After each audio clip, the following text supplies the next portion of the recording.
강남조차 뭐 몇 억씩, 몇십억씩 이렇게 떨어지는 시장을 보면서 이제 정말 부동산은 답이 없는 건가 이런 좀 부정적인 얘기를 하시는 분들도 그렇죠. 많이 계시는데 앞으로 부동산 시장 소장이 좀 어떻게 될 거라고 보시나요? 뭐 이런 거죠. 인플레이션 시대가 왔다는 표현이 요즘 많거든요. 네. 계속 오르던 어떤 부동산의 이제 터닝 포인트가 됐던 것도 금리 인상 시점으로 거의 비슷하게 동일하게 보거든요. 네. 그러면 사실 금리 여파로 인한 심리적 위축 이런 거가 부동산 가격 하락에 영향을 미쳤다면 가장 큰 원인은 금리가 이제 멈추거나 다시 인하하게 된 시점이 이제 가격이 상승의 시발점으로 봐도 된다라고 해석이 됩니다. 네. 그런데 지금 동결 연속 2번 했고요. 그렇죠.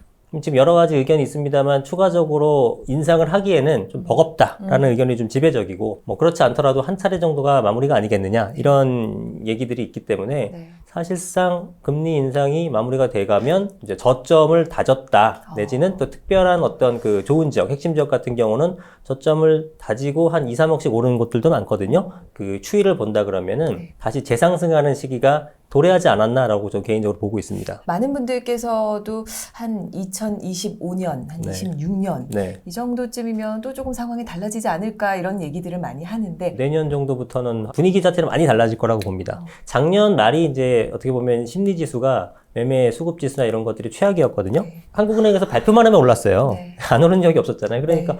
와, 이 금리 인상이 이제 언제까지 될까라는 그런 상황에서는 그 누구도 움직이지 못하죠. 네. 네, 그런데 적어도 지금 이제 금리 인상이 작년처럼 정말 계속 좀 미친 듯이 올라가는 건 마무리됐구나라는 것만으로도 매매 지수 같은 거 보게 되면 아직 100은 못 채웠지만 조금씩 올라가는 모습을 보이잖아요. 그럼 이제 서서히 바닥을 다지고 있구나라는 인식이 퍼지고 있는 것 같아요. 네. 그렇다면은 금리 인하에 대한 내용들이 나오는 올해 하반기나 적어도 내년 상반기 내에는 가격이 이제 반등하는 모습을 충분히 보일 것이라고 저는 보고 있습니다. 사실 뭐 요즘 뉴스를 봐도 그렇고요. 위기가 코앞까지 온 것 같은 그런 느낌이 좀 많이 들거든요. 네네네. 하지만 우리 소장님께서는 또 이제 상승장에 대한 얘기를 또 많이 해주고 계셔서 이렇게 상승장이 이제 곧 도래할 것이다. 시기가 조금씩 오고 있다라고 생각하시는 이유가 있으실까요? 근데 이제 이런 건 있어요. 가격이 오르긴 다시 올라갈 텐데, 그리고 그게 이제 시점이 금리가 인하되는 시점부터는 확연하게 보일 텐데, 그렇다고 하더라도 네. 전국적으로 안 오른 부동산이 최근 한 6, 7년 사이에 없었잖아요. 근데 사실 그런 거는 올라갈 만한 어떤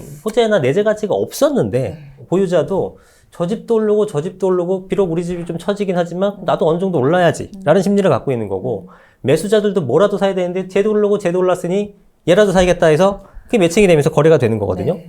그래서 다 올랐는데 사실은 그거는 거품이긴 하죠. 그래서 요즘에 그게 괜히 올랐던 게 빠지고 있죠. 네. 그렇다면 그런 것들은 향후에 다시 이제 올라가는 그 상승 모멘텀으로 바뀐다고 하더라도 안 올라가겠죠. 그러니까 그런 것들은 잘 옥석 가리긴 해야 됩니다. 지역적으로나 어떤 상품 구성별로도. 그런 것들이 아닌, 그래서 제가 강조하는 게 이제 핵심 지역, 좋은 지역, 인지도 있는 지역 이런 것들은 가치는 굉장히 좋은 상태에서 경기가 안 좋아서 빠진 거기 때문에 이거는 저평가죠. 그런 것들을 잘 구별하신다면은 매수 시기는 지금이 하시는 게 더 제일 좋다라고 말씀드릴 수 있는 거죠.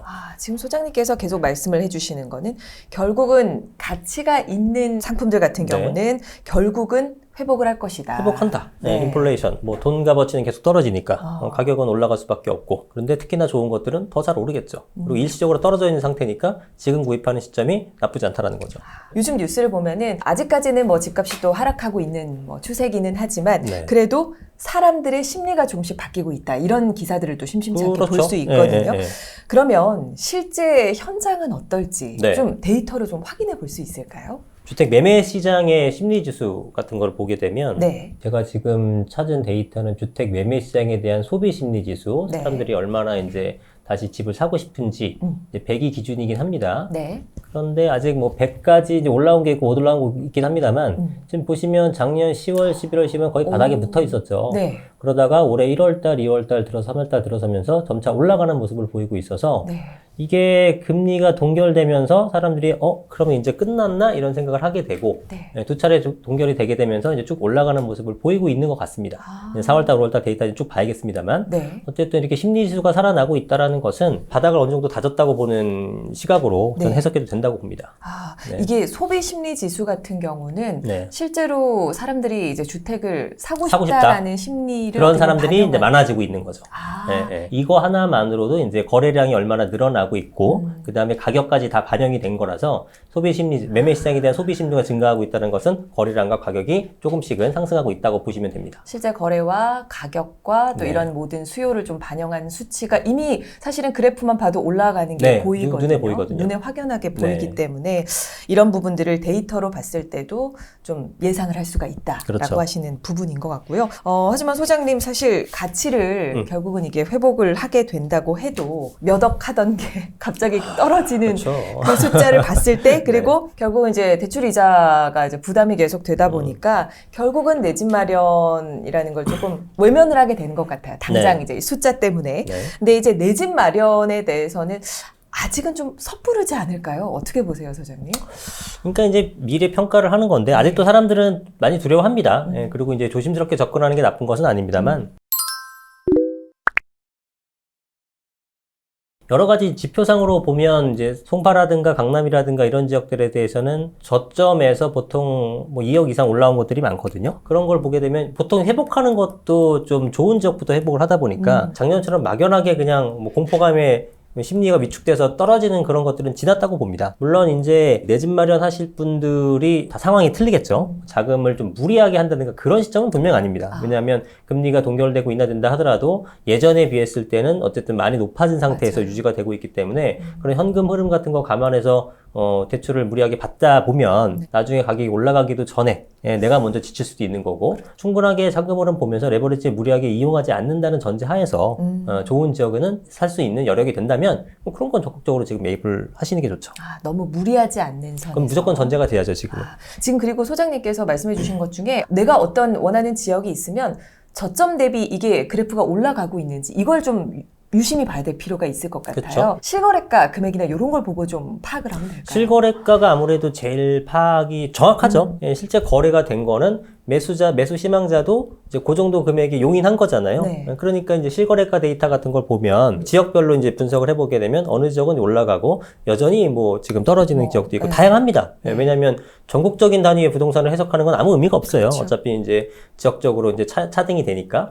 그래서 그런 지역들 위주로 보면 되고, 내지는 그런 지역들이 저점에서 많이 올랐다. 그러면 그 바로 옆 지역들, 결국은 전파가 되거든요. 네. 뭐 A 지역 올랐는데 바로 옆 지역인 B 지역이 안 올랐으면 그 지역을 적극적으로 공략해 보시는 것도 좋은 전략이죠.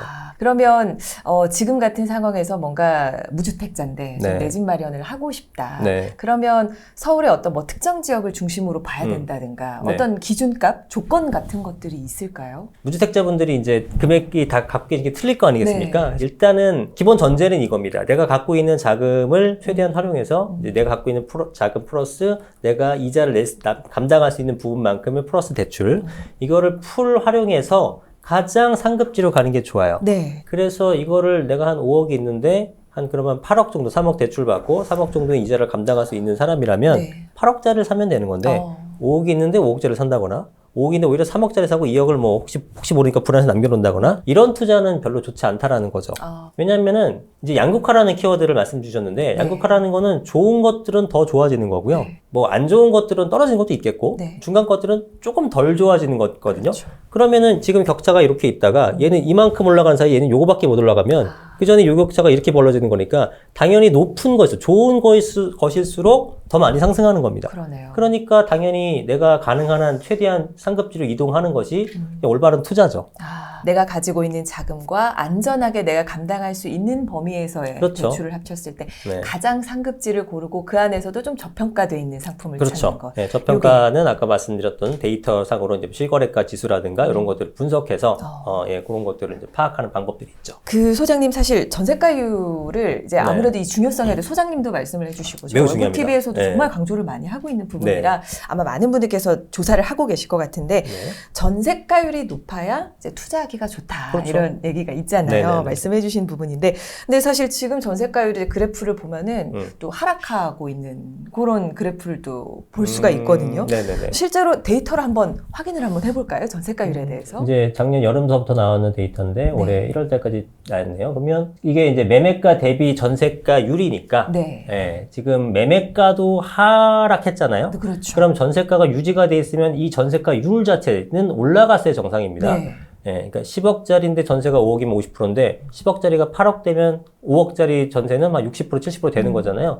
그런데 매매가가 떨어졌음에도 불구하고 전세가 가격 지수가 내려갔다는 것은 매매 하락분보다 전세 하락분이 더 크다는 얘기잖아요. 그러니까 엄청나게 내려간 거죠. 이게 사실은 가장 지금 어떤 투자했을 때 약점이긴 합니다. 근데 이제 전세가 뭐 여러분 다 이제 이유가 하도 많이 나와서 아시겠지만 일단 첫 번째로는 금리가 인상됨으로써 부담되는 거죠. 근데 그동안은 워낙에 저금리였기 때문에 너도 나도 임대차분들의 대부분은 전세를 얻었지 월세 안 얻었단 말이에요. 그러니까 월세 얻는 사람이 없다 보니까 월세는 굉장히 낮은 가격에 형성돼 있었고 전세는 굉장히 높은 가격에 형성돼 있었는데 이제 전세 높은 가격에 대출도 많이 받아야 되는데 금리가 비싸다. 그럼 월세로 가는 게 더 이득인 거죠. 그래서 월세로 막 물렸습니다. 작년 초부터 어느 순간 딱 보니까 이제 금리는 정책적으로 기준금리가 아직 동결 상태에서 낮추진 않았습니다만 정부가 너무 부담되니까 이제 인위적으로 권고를 하면서 금융권에서 정책적으로 금리를 낮췄어요. 그리고 월세는 그 사이에 엄청나게 올라갔단 말이에요. 근데 지금 비교를 해보게 되면 지역별로 약간 차등이 있겠습니다만 전세를 들어가서 자금 대출을 받아서 이자를 납부하는 것보다 월세를 납부하는 게 다시 더 비싸졌어요. 그러면 원래는 월세에서 전세로 주거비 부담이 더 적으니까 돌아와야 되는데 요 시점에서 작년 말에 전세 사기가 터진 거예요. 그러면서 나는 1, 20만 원 월세로 부담을 더 하더라도 전세 못 가겠어. 공포심이 있으니까요. 2년 뒤에 나 돈 못 받으면 어떡해?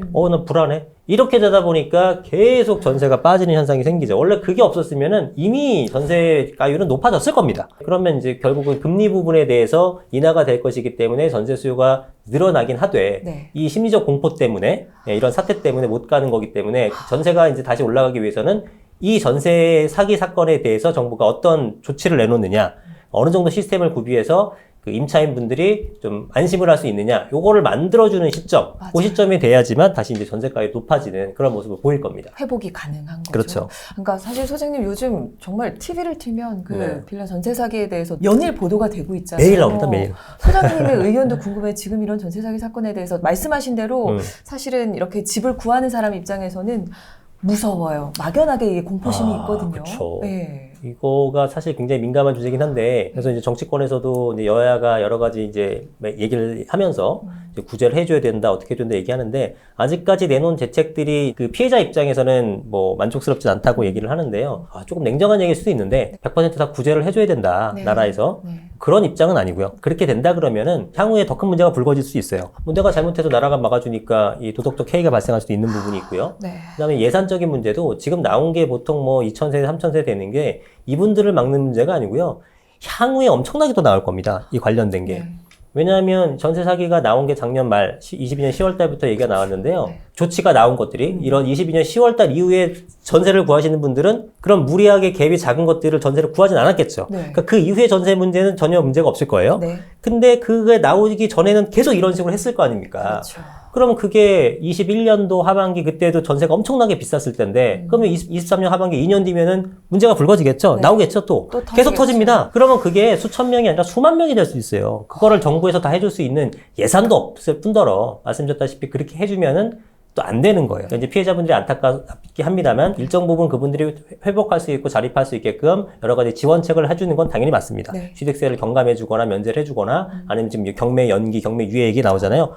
잘하고 있는 거예요. 그런 식으로 도와주되 전면적으로 어떤 정부의 어떤 국가의 무한 책임론은 좀 오버한 느낌이고 제 생각으로는 그래서 어찌됐건 뭐 그렇게까지는 안 하더라도 이분들이 다시 회복할 수 있게끔 최대한의 노력을 좀 경주를 해서 좀 역량을 집중시키는 건 필요하다고 봅니다. 뉴스를 보면서 막연하게 우리가 또 공포심을 느낄 필요는 사실 없는 부분이잖아요. 그렇죠. 말씀 주신 대로 아마 한창 그 시기에 그런 전세 사기에 휘말린 우리 피해자분들이 너무 많으시긴 하지만 이런 이미 이제 미디어에 보도가 되고 이미 이제 조치가 들어가고 난 이후기 때문에 앞으로 추후에는 이제 아무래도 이런 피해자가 줄어들 수밖에 없겠죠. 없죠. 강도 높게 지금 그 수사도 하고 있고요. 이런 갭 투자나 이런 것들에도 하고 있고 정부에서도 굉장히 고심하면서 워낙에 사안이 중대하다 보니까 거기에 대해서 최대한 노력을 경주하고 있는 걸로 알고 있습니다. 전세가율 얘기하다가 전세 사기 사건에 대해서도 잠깐 얘기를 나눴는데 영향이 있다고 또 보시기 때문에 굉장히 영향이 있죠. 짚고 넘어갔고요. 사실 전세가율에 대해서는 저희 월부TV에서도 항상 강조를 하지만은 항상 주기적으로 좀 우리가 확인을 해야 될 것 같아요. 지금 그래프만 보더라도 지역별로 또 굉장히 또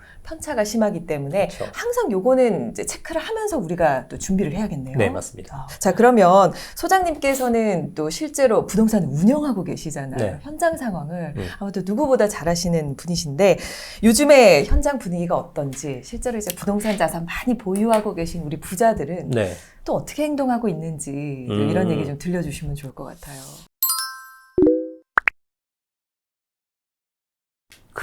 또 이제 부자분들은 네. 요런 어떤 상황을 굉장히 기회로 보는 거죠. 기회로. 완전 뭐 초고액 자산가들 이런 분들이야 뭐 기업가 이런 것들은 이제 주식에 대한 비중이 높을 수밖에 없죠. 본인이 뭐 회사를 일군다든가 이러면은 보유량이 많을 테니까. 근데 그런 게 아니라 우리가 주변에서 흔하게 볼 수 있는 그런 뭐 일반적인 부자분들은 부동산 비중이 가장 높아요. 그리고 이제 부자가 되게 되면은 대단히 안정적인 투자처를 선호합니다. 네. 그런데 소액 투자를 하시는 분들은 안전한 투자를 하지 않아요. 이게 무슨 얘기냐면 만족을 못 합니다.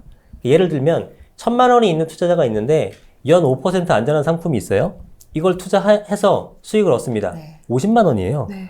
연 50만 원 갖고 뭐 합니까? 그러니까 이거에 만족 못 하고 굉장히 과감한 위험한 베팅을 합니다. 코인에 투자하는 것들도 젊은 층이 많은 것들도 그런 이유인 거고 그렇죠. 뭐 5% 10%하고는 만족을 못 해요. 네. 200% 300% 돼야 되는 거니까. 물론 아주 극소수의 사람은 성공을 하죠. 네. 그러나 대다수는 다 원금까지 까먹는 맞아요. 그런 불상사가 발생하는 거고 반면에 내가 운용자산이 1,000만 원이 아니라 100억이다. 네. 그럼 제가 미쳤다고 100억 배팅해서 다 잃어버릴 1,000억을 준다고 하더라도 100억 잃어버릴 위험성이 있으면 그런 배팅 안 합니다.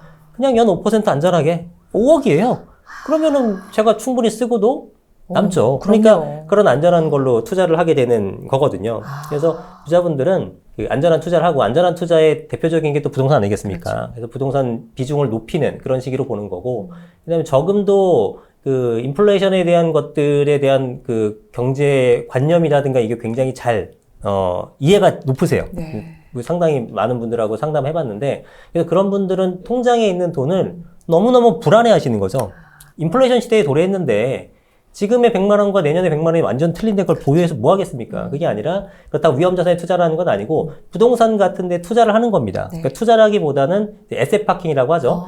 은행에 돈을 넣는 게 아니라 부동산에 돈을 넣는 겁니다. 네. 국민은행에 넣는 게 아니라 압구정 현대아파트에 넣어놓는 거예요.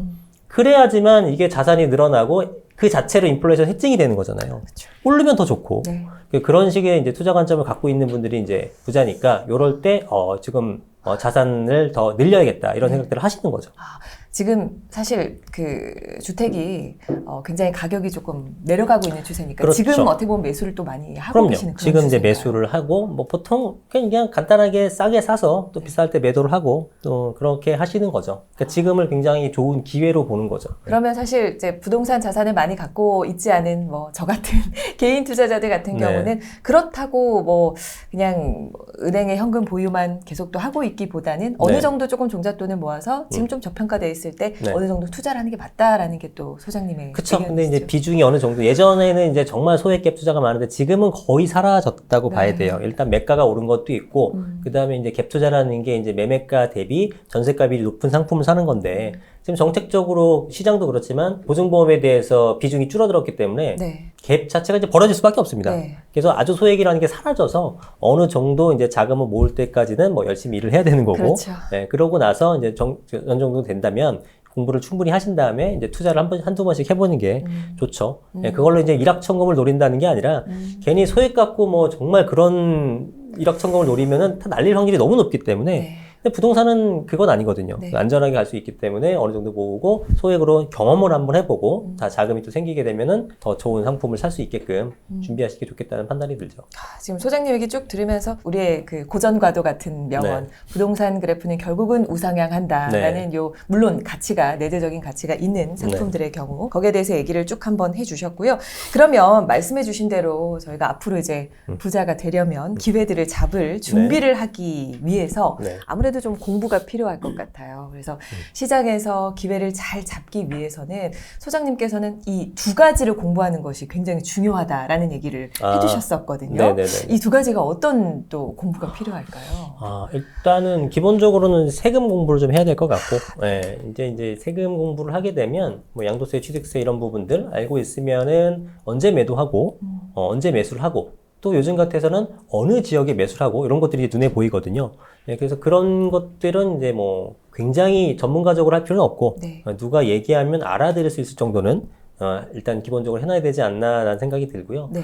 또 하나는 이제 정책. 사실 부동산 상품이 정책에 의해서 엄청나게 가격 변동이 심한 거죠. 네. 그래서 그런 부분들에 대해서 여러분이 정확히 인지를 하고 계셔야 되는데 정부 정책이 발표가 되면은 언론에서 막 기사가 뜹니다. 네. 관련해서. 근데 이제 그런 걸 정제된 기사를 보는 것이 아니라 원문을 보는 거죠, 원문. 그래서 그거가 이제 발표한 내용에 따라 그게 뭐 국세청일 수도 있고 네. 뭐 기재부일 수도 있고 뭐 국토부일 수도 있고 금감원일 수도 있고 다 틀린데 그랬을 때 그 해당 기관에 찾아서 보도자료를 보게 되면 그 정책에 대한 원문이 쭉 나온단 말이죠. 네. 근데 그걸 자세히 살펴보시는 겁니다. 처음에 좀 어렵죠. 내용이 네. 좀 어려울 수 있는데 네. 그런 거를 쭉 읽다 보면서 이제 보고 나서 내용을 정확히 파악을 하고 요걸로 인해서 시장이 어떻게 변할까를 스스로 예측해 보는 겁니다. 맞던 틀리던. 그래서 그걸 이제 계속 2번, 3번 해보게 되면은 내 생각이 맞았구나. 틀렸다면 왜 틀렸구나. 이런 거를 이제 공부를 해보시게 되면 나중에 어떤 정책이 발표가 됐을 때 요런 발표가 나서 그러면 시장은 어떻게 움직일 거야? 라는 어떤 인사이트가 생기게 되면 그것만큼 돈 벌기 쉬운 게 없죠.